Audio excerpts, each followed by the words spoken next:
Deke know about the newborn Thestral?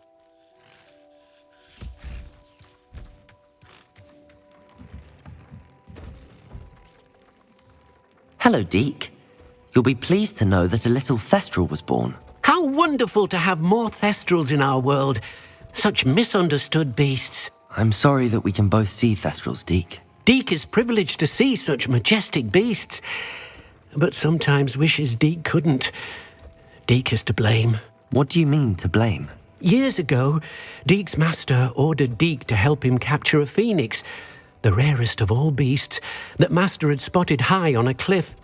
The phoenix was the most beautiful beast Deke had ever seen. Deke begged master to leave her be. When Deke hesitated to climb up the cliff as ordered, Deke had to punish himself. As Deke punished himself, master grew angrier and angrier, and in his frustration cast at the regal bird. Deke suspects the phoenix was protecting eggs when it swooped down in fear and fury. Before Deke could reach him, master fell from the cliff. Deke stayed on that cliffside for days, punishing himself, before Tobbs found him. It sounds to me as if your master got what he deserved. Deke never wanted anyone to get hurt. Not the phoenix, not Tobbs, and not even master. Deke often wonders what became of that phoenix. Deke feels fortunate to be at Hogwarts now, helping you rescue beasts. Perhaps Deke can make amends for what came before. My mother would like to speak with me. I believe she has learned about some of what we've been up to. I am hoping she may be easier on me if you are there.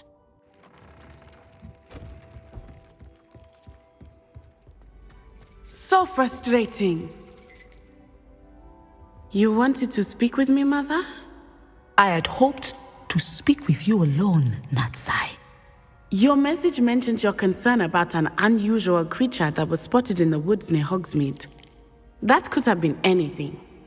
You know what it was, Natsai. I am allowed to leave the castle. I am always careful, Mother. Careful. Officer Singer disagrees. She sent me an owl telling me that you have been trying to collect evidence of some kind against dark wizards. She berated me for not keeping a closer eye on you, and she is right. I do not want you visiting Hogsmeade for the near future. But Mother! My little gazelle, you are well-intentioned, but you must not meddle in the affairs of dangerous people. If someone had meddled in Matabeleland, Father would still be with us. I must get to class. Perhaps your friend can get you to listen to reason. So frustrating. She never listens to me. She called you her little gazelle. Is that a term of endearment where you're from? It is specific to me. I am the unusual creature in Hogsmeade she mentioned. Self-transfiguration is not taught at Hogwarts, so I am gently discouraged from practicing it. However, I am an animagus, and it is in my gazelle form that I have been able to wander the Highlands rather freely until now, much to my mother's chagrin. That is how I managed to spy on Rookwood and Harlow. Now the nickname makes sense. What an extraordinary ability to have. It is. I love transforming, but Mother is less enthusiastic about it.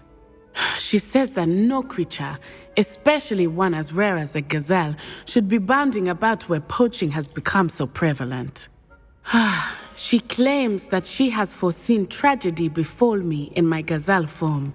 But she has used her sight to control me too many times. I no longer believe it. She's concerned for your safety. It may be best for you to stay away from Hogsmeade for now. That may be safe, but I do not believe that it would be best. Do you? You could have fled the moment you discovered that Rookwood, Harlow, and Ranrock were after you, but you did not. I choose to act as you have. I must deal with Rookwood and Harlow, not hide from them.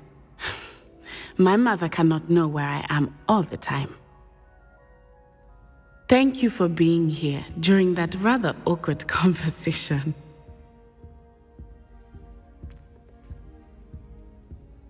I've been studying Salazar Slytherin's spellbook. Meet me in the Undercroft. I I found something.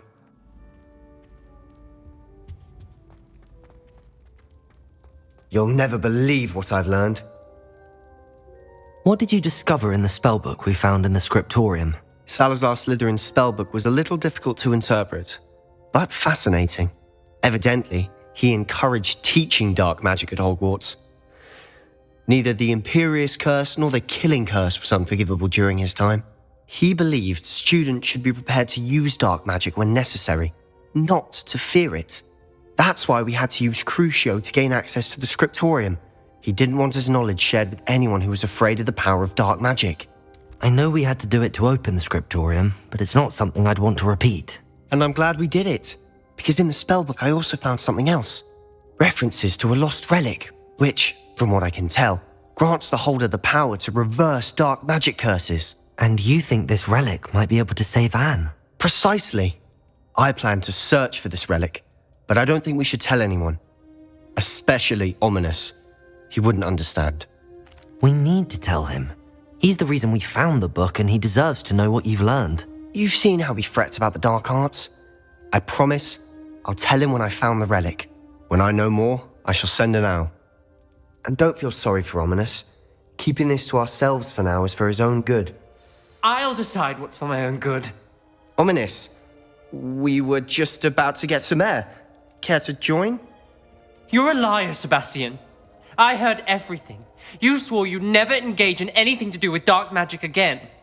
No, I didn't. I said I understood you wanting that. I'd never swear to give up on finding a cure for Anne.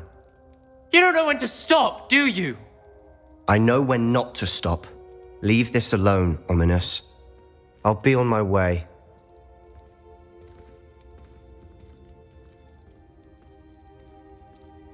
I am not letting this go. Ominous, Sebastian meant well.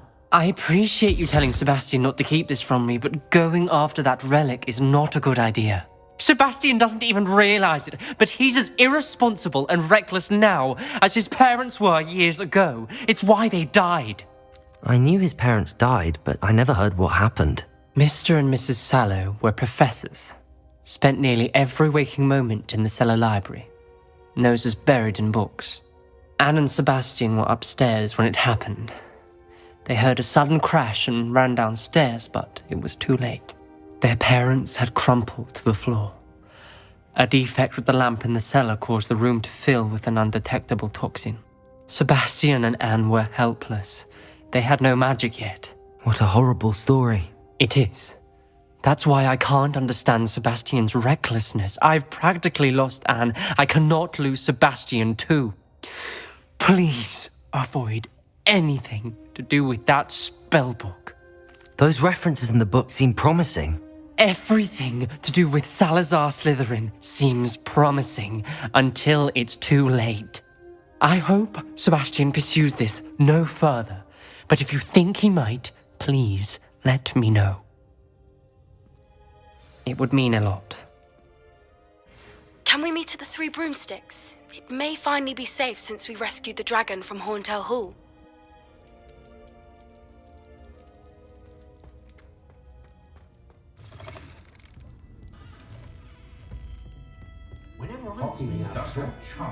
Over here. This is a change of pace from our last outing. Don't remind me. The thought of that tent still makes my blood boil. I've been thinking about those poor dragons in the fighting ring. The collars they were wearing, they appeared to be goblin silver. I think a collar is precisely what we found at that poacher camp.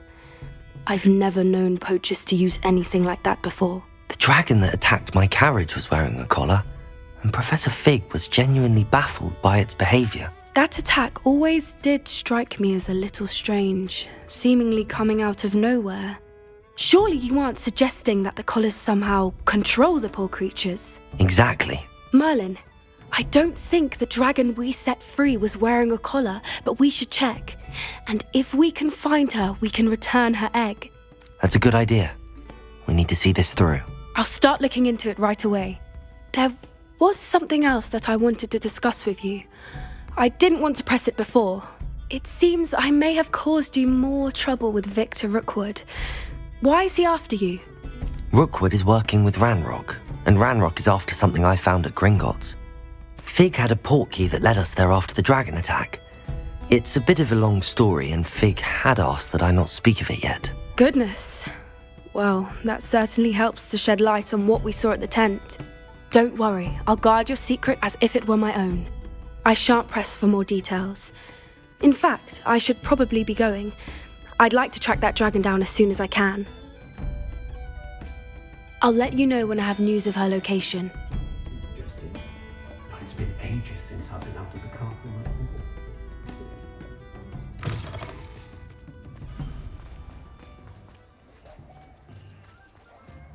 Hello, pardon me. Hello there. Was there something you needed? Hello, I was wondering if you would be interested in having your own shop and a house elf to help you with it. Penny's the name. Penny's mistress is selling this shop, and Penny is most eager to start working with the new owner. It might surprise you to know that Penny can sell practically anything. Oh, it would be wonderful to have a place to sell things and someone to help me. You'll be able to give Penny almost anything that you want to sell. It will be no work at all for you once the shop is up and running. If you want the shop and Penny hopes that you do, you should talk to Penny's mistress as soon as you can. Her name is Cassandra Mason. Why is your mistress selling the shop? And you? Penny cannot be certain, as Mistress Mason so rarely confides in her. However, she repeatedly mentions how tired she has become of trying to let the shop. She has had rotten bad luck with the last few tenants.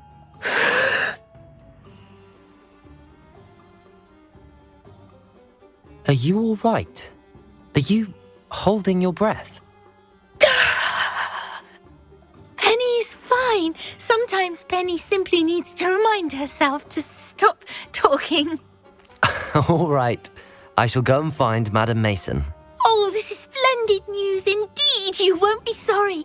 You can find Mistress Mason at her home on the north edge of the village. Penny does hope she gets to work with you.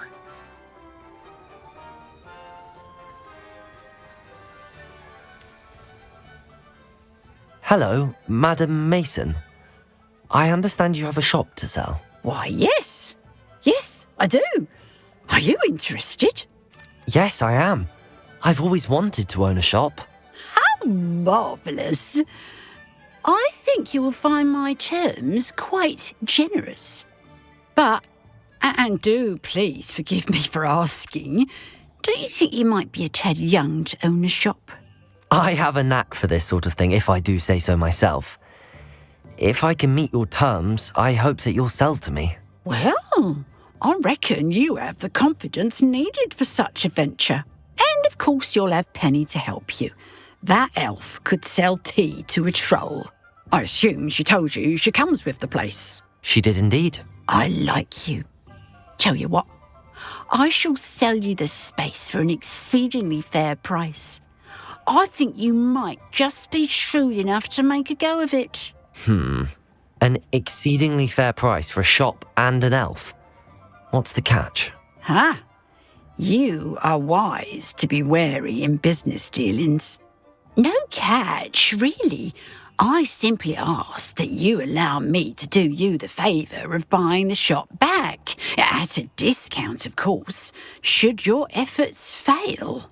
The last thing we need here in Hogsmeade is for one bad apple to spoil the barrel, if you get my meaning. Yes. An unsuccessful shop would be bad for nearby businesses, I'd imagine. Quick one you are. Do we have a deal? I've decided I'd like to go ahead and purchase the shop. I have to say I'm impressed. You are a remarkably resourceful student. I am indeed. And brave. You won't be sorry. Give me the money and I shall get the paperwork filed immediately. Wonderful. Shall I head directly to the shop? Please do. Oh, one more thing.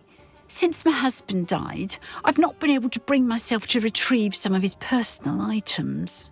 They're in a chest at the back of the shop. Penny has the key. As you get organised, I would be terribly grateful if you could help an old widow and gather his things for me before you open for business. I wish you the very best of luck in your endeavours. Penny will meet you there.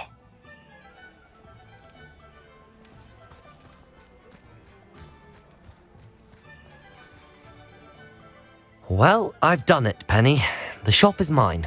Oh, Penny is so pleased. Penny was hoping you would be the one to purchase it. I'm glad you're here to help me. Goodness, what a kind thing to say. Penny will do all that she can to make this a success. There is much to do.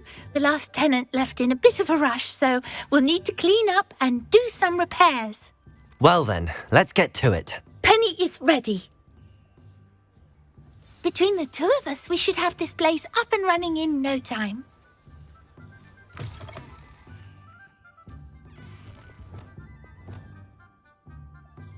Reparo. Oh, Penny can already see the potential. Nothing like a bit of hard work.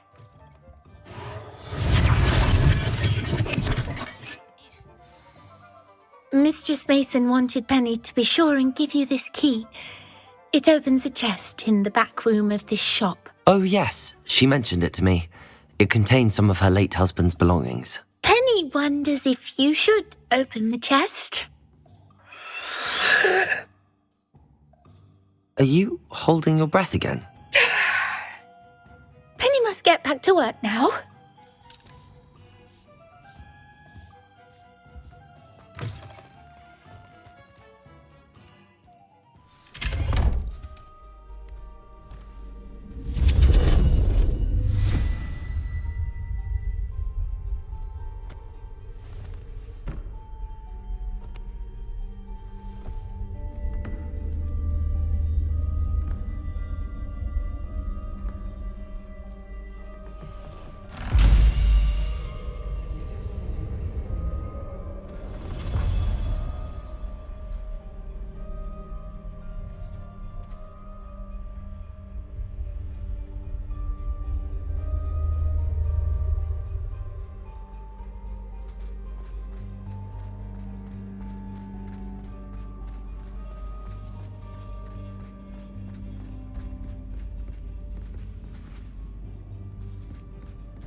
That's odd.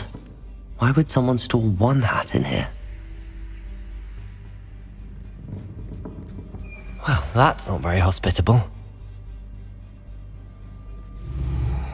Oh, goody! Someone to play with. You seem brave, sort. What fun this will be! For me, at least.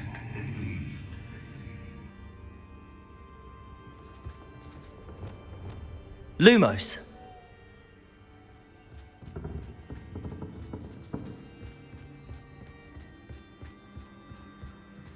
Revelio. That's new. Onwards, I suppose. Oh! What in the... Who's there?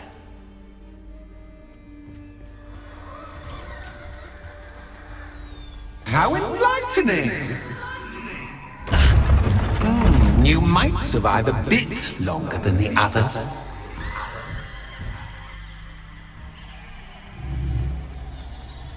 Accio. Lumos.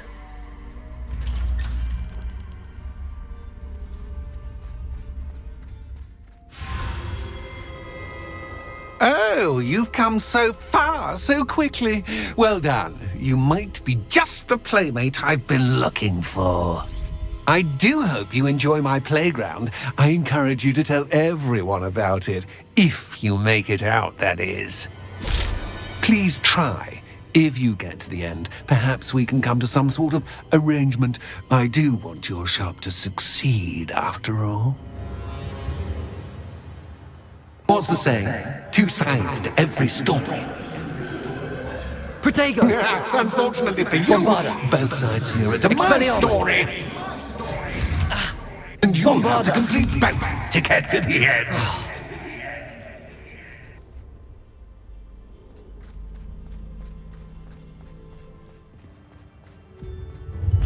Ready or not?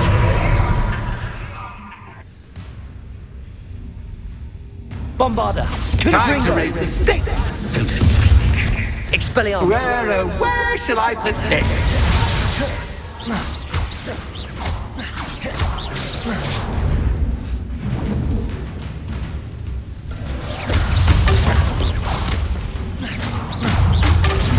Catch as cats can, but can you catch me? I mean, you can't. Now that should get your attention. Well, this has been fun. Much to do, much to do. See you in a bit.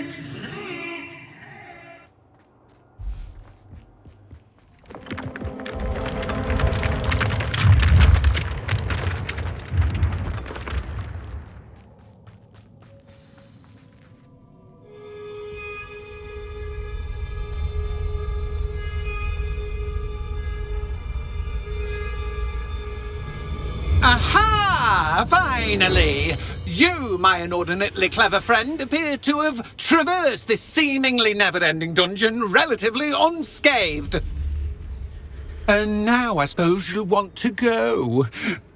Everyone leaves me, usually in a straitjacket, never to return. I'm starting to take it personally. I'm tired of having no one to play with. Ooh, tell you what, I'll make you a deal. If you can match wits with me now and agree to give me unfettered access to the shop for, say, 1 day a month to have a little fun, I'll sign a contract. Pursuant to which, let me see, I will blah, blah, blah, blah, blah, blah. Oh, yes, leave you and your customers alone at all other times, etc., etc. You get your shop, I get my chaos. Sound acceptable? Excellent! Let the games begin!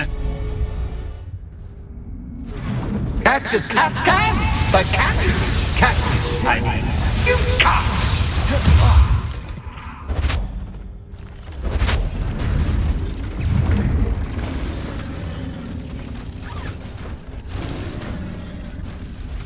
Confringo! Protego! Stupefy! Expelliarmus! Defender! Well, finally, someone deserving of the playground I so meticulously crafted. Such a treat to have fun again in my little dungeon. I must say, I enjoy a good challenge. Ah, a kindred, dare I say, spirit. So, about the contract.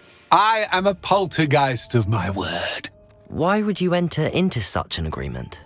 Much as I love banging about the place, it's no comparison to seeing customers' faces when I bonk them on the heads with a chocolate frog. One doesn't really understand the value of an audience until one is without it. Very well. I shall agree to your contract with one small addendum. Hooray! No more of this unsatisfying banging about all day in a pitiful void. Wait, did you say one small addendum? I did. In order that I have a successful shop with lots of customers, would you agree to causing chaos only after 9 o'clock in the evening? Would you agree to at least 2 days a month instead of 1? I would. Pleasure doing business with you. You've worn me out. Ah, well done. I had a feeling about you.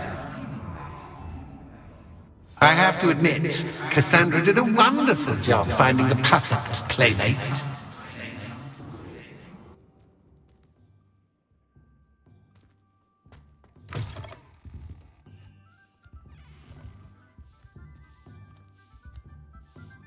Hello, Penny.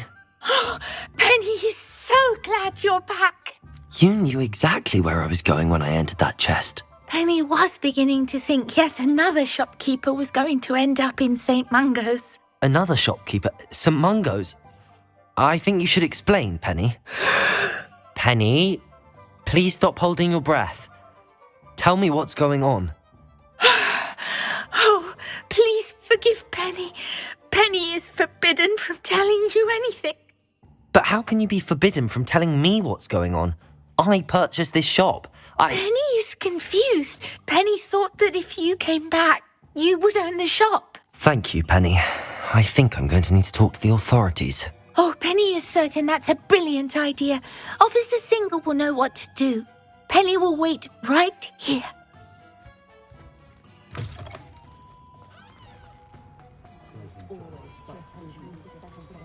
Officer Singer, I have some information you might be interested in. Ah, good to see you again. What can I do for you? Cassandra Mason sold me her shop and then tried to drive me mad in a haunted dungeon. Cassandra Mason sold you her shop? Well, yes, she said she did, but I think you might have missed the bit about the dungeon. No, I heard that bit too. And, according to the house elf that came with the shop, she has done this sort of thing before. Repeatedly. I wondered what was going on. She seems to have had a great deal of trouble keeping a tenant in that shop. In any event, these are serious accusations indeed. Perhaps a little visit with Cassandra is in order to clear this all up. Shall we? Oh, hello, Ruth. I see you've met my new tenant. Cassandra, it's my understanding that you sold your shop and your elf to this student. Now, they've been telling me some very interesting stories about your business practices. Perhaps you should come with me.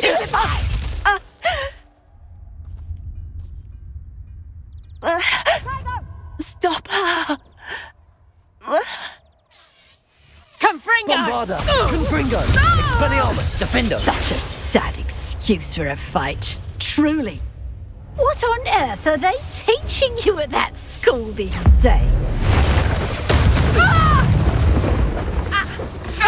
Confringo! Expelliarmus! I should have known better than to do business with a wily student. Bombarda! Expelliarmus! Defendo!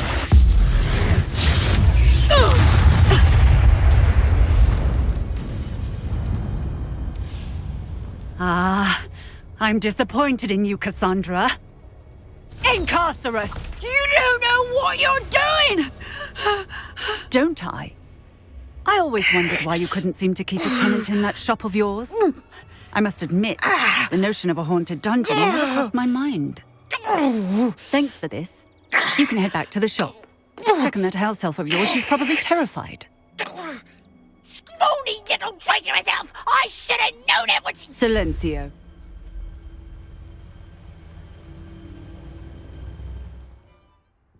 Oh, and not to worry. Cassandra will immediately file the paperwork needed to grant you ownership of both the shop and the elf. On her way to Azkaban. Thank you, Officer Singer. Best of luck to you as the newest shop owner in Hogsmeade.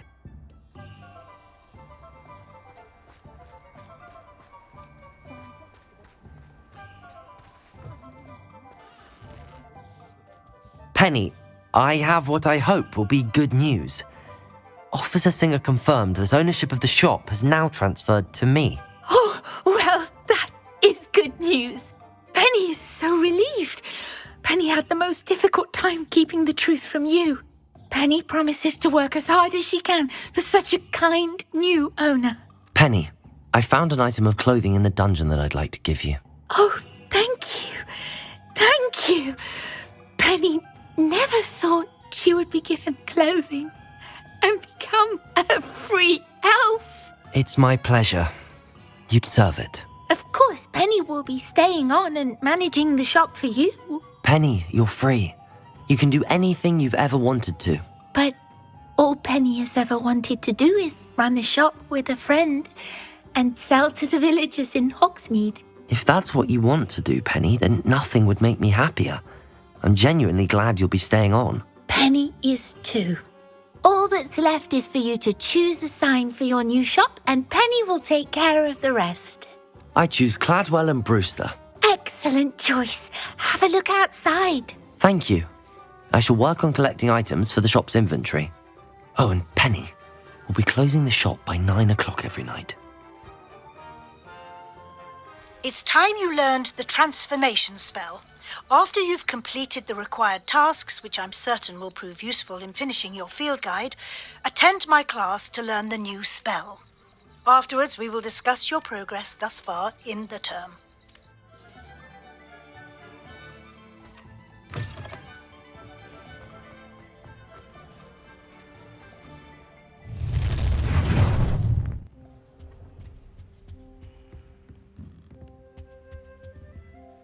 Professor Weasley asked me to, get something from that book. May I have it? Did she now?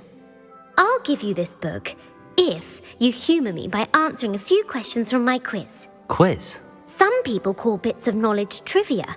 I would argue that no knowledge is trivial. Hence, I have created a small quiz, just for fun, focusing mainly on the lore of the wizarding world. None of the other students will try it, no matter how many times I ask. They all say they have enough with schoolwork. Ugh, they don't value knowledge the way I do. Surely you're interested. I'll even start you off with a few of my easiest questions. A quiz sounds like fun. Splendid! Just a few questions and then I'll hand over this book. Let us begin. Which potion is commonly referred to as liquid luck? Felix Felicis. Well done! Since it makes the drinker temporarily lucky, Felix Felicis is a banned substance in all organised competitions. The tale of the three brothers involves which magical artifacts? The Deathly Hallows. Correct! According to Beedle the Bard, the Deathly Hallows consists of the Elder Wand, the Resurrection Stone, and the Cloak of Invisibility. Which ball in Quidditch is the largest? The Quaffle. That's right! When a chaser throws the quaffle through one of 3 hoops in a Quidditch match, their team is awarded 10 points. True or false? Polyjuice Potion allows the drinker to change species. False. Correct. While Polyjuice Potion can be used to change things such as age or race, it cannot be used to change species. Well, I suppose this has gone on long enough. I'll put the book back on the pedestal now. I put the book back on the pedestal for you. Revelio ought to make quick work of this. Professor Weasley's tasks are complete. I should attend Transfiguration.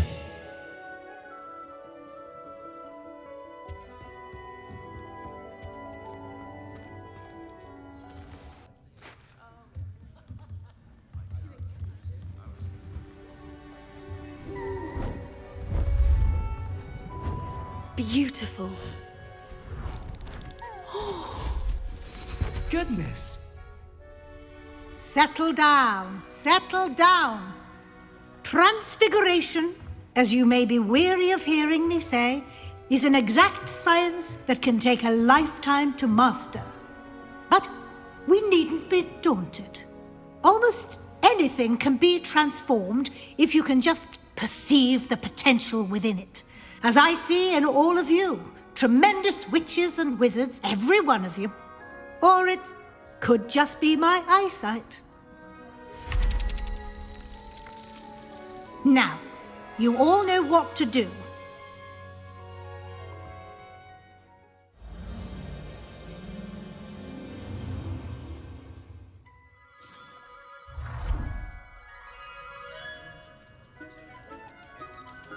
I hate to...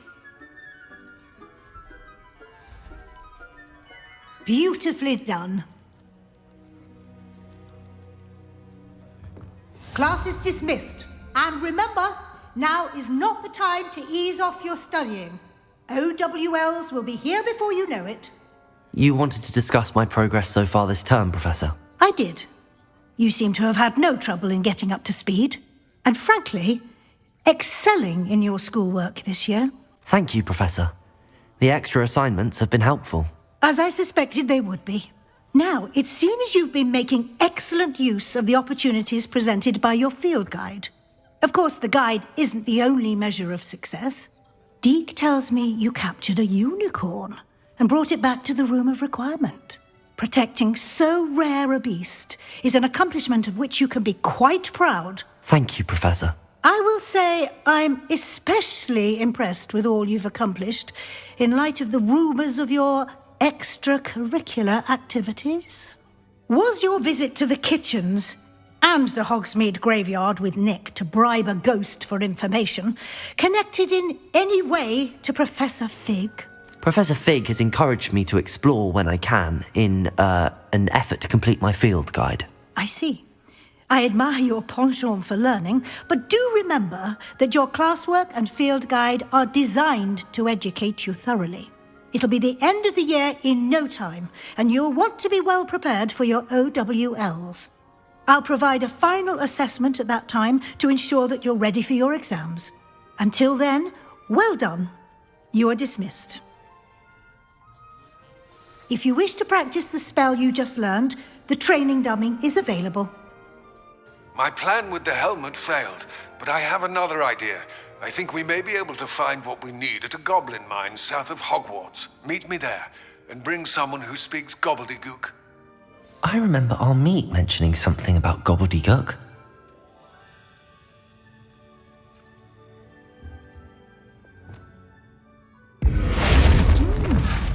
Glad to see you were paying close attention to my demonstration of the transformation spell.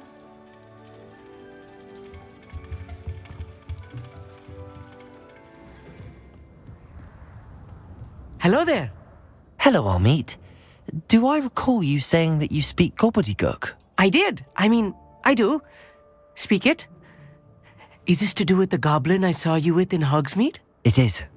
His name is Lodgok. We could use your help with something. He's waiting for me near a goblin mine. Would you be willing to help? Of course. How exciting. Might this be dangerous? I think he simply wants to show me something that involves gobbledygook. If it helps, he's a friend of Sirona's. Good to hear. Good to hear. If Sirona trusts him, then I feel much better. You said you know gobbledygook, but how well? I've been reading it for as long as I've been reading English. My parents have an extensive library. Once I grew bored with the classics, I devoured goblin writings. I'd tell you some titles, but you wouldn't understand them. Lodgok is waiting. Should we go? Of course. I just want to check the pronunciation of a couple of key terms first. So I will meet you there.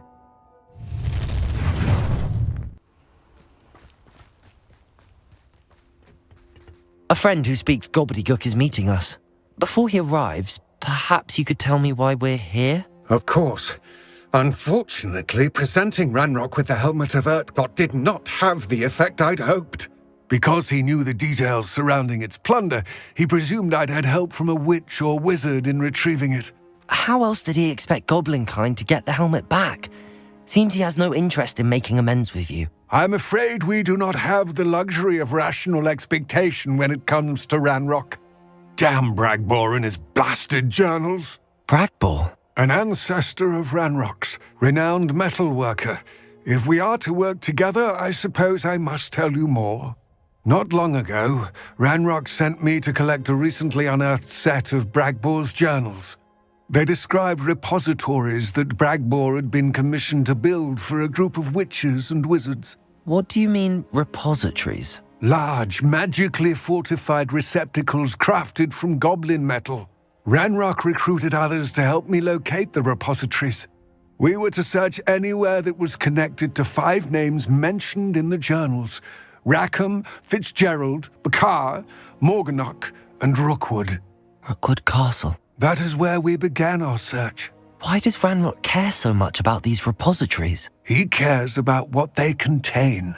For centuries, wizards have refused to share their magical knowledge with goblins. Your kind will not even let us carry wands. Thus, many goblins, myself included, have spent our lives mistrusting wizard kind. Ranrock was convinced that the repositories contained a magical power that wizards wanted to keep for themselves. He is determined to take it for goblin kind. But Here comes my friend Amita. Probably best to continue our conversation later. Greetings, Lodgok. It is an honor, sir. You speak gobbledygook. Oh, Bagalio. Enough. Please do not tell me that was meant to be gobbledygook. Yes. Perhaps my pronunciation was a bit off. I imagine certain dialects differ. Pronunciation is not the issue. I barely recognize that as language. I trust you can read gobbledygook better than you can speak it? I can, Sir Lodgok. Just Lodgok. Thankfully, we only need someone who can decipher written plans, since I cannot join you in the mine. What written plans? And why can't you come with us? We need some idea of what Ranrock knows or is plotting.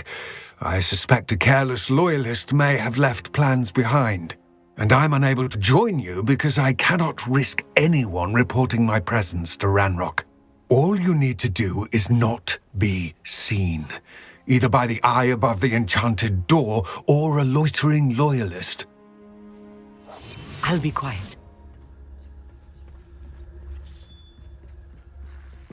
The door is looking at us.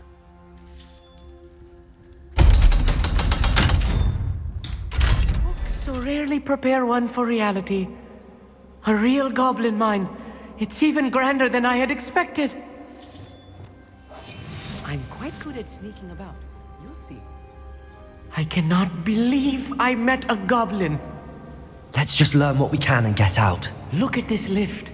Impressive workmanship for so simple a device. Impressive workmanship aside, it's the only way forward.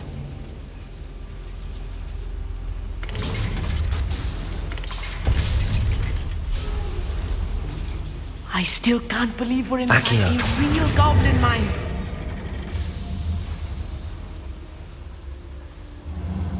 We need to be careful. As I'm sure you know, not all goblins are as friendly as Lodgok, to say the least.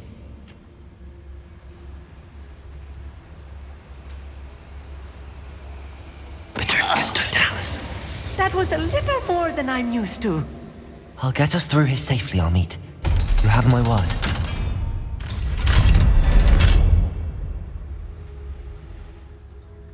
Let's take a look around, Amit. See if we can find any plans. A schematic? They're building something. I can't quite make it out. Curious. Let me know if you see any more plans or schematics. We can't return to Lodgok empty-headed. Yes, of course.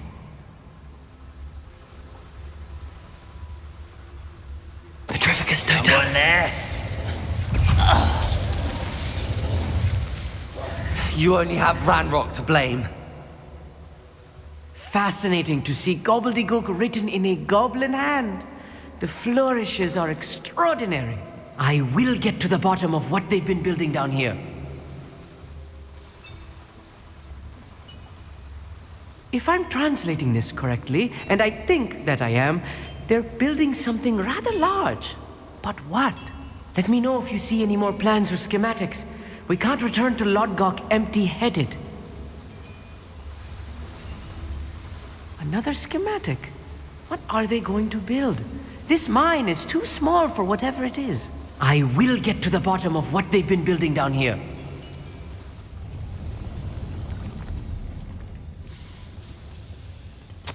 This is not good.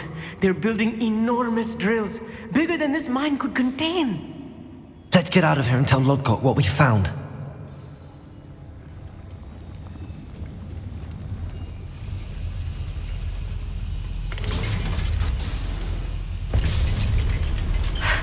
I need a moment to catch my breath. This was more than I bargained for. I'm glad you came with me, Amit. Now that we know what they're up to, we can get out of here. We're almost out of here, Amit. Look, the lift. A welcome sight indeed.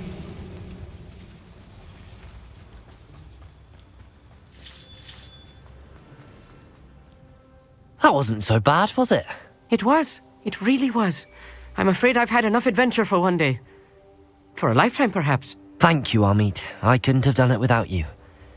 Now, if you don't mind, I'd like to have a word with Lodgok. Understood? I'll leave you to it. Your goblin secrets are safe with me, but I get to write the book about this escapade someday. They're building enormous drills. We found their plans. Ranrock must be searching for the repositories. I fear you are correct. Other than Rookwood Castle, however, I do not know where else he plans to search.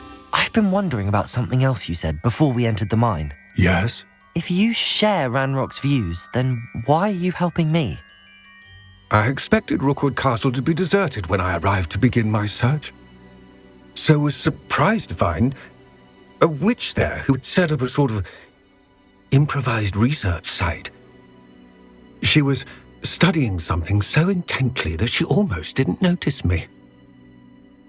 When she looked up, I thought she would react with fear or disdain. But instead she did something that I will never forget. Without a moment's hesitation, she smiled. and asked me to sit with her. She told me that she was a researcher and showed me a small, oddly shaped container with a strange symbol on it. She was certain it was made of goblin metal, but was unable to open it. She wanted to work together. Miriam. Yes. But how did you... Professor Fig's wife. He told me of her research, and I know of the container. Ah. The reverence with which she talked of goblins and their intelligence and skill, it caught me entirely off guard. I'd never been treated with such respect by a witch or wizard. So, to my surprise, I let her study the container if she would allow me to search the castle on my own. We parted ways, with her promising to share what she'd learned. More of Ranrock's recruits arrived, and we began to dig, eventually locating the first repository. Ranrock was thrilled with our discovery, but furious when I told him about Miriam. Berated me for trusting a witch, and I heard she'd been killed. You think Ranrock murdered her? I don't want to believe it, but I don't know. After that, something shifted in me. I had seen how the power from the repositories was transforming Ranrock, transforming all of them. I could no longer remain a part of it. Thank you, Lodgok, for telling me this. I tell you all of this so that you understand what is at stake. Ranrock never found all of Bragbor's journals, but the ones he did find suggest that Bragbor at some point built a repository far greater in size than the one beneath Rookwood Castle. What you've discovered here today worries me deeply. If Ranrock learns of the location of that repository, I fear we shall be destined for a great war. I will find out what Ranrock knows. Watch for my owl